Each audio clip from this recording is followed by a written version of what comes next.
Hey guys, and welcome back to this channel. In this simple video I am going to show you how you can edit your video using CapCut PC app.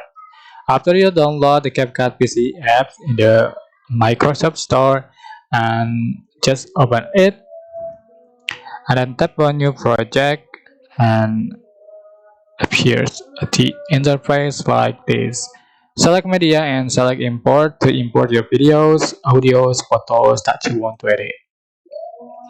For example, just click open and select the clip that you want to edit. So here you can um, edit as you like. You can split the clip, you can delete the clip, you can freeze the clip, you can reverse, mirror, rotate, and then you can crop the clip. You can add the audio, you can add text, sticker, effect, transition filters, and etc. And you can also add the animation. You can add background. You can change for the speed and etc.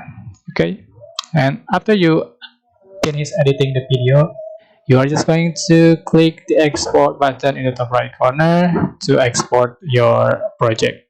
So just click export. That's how you can edit your video in the CapCut PC app. I hope this tutorial was helpful for you guys. Don't forget to like, comment, share, and also subscribe. Thank you so much for watching.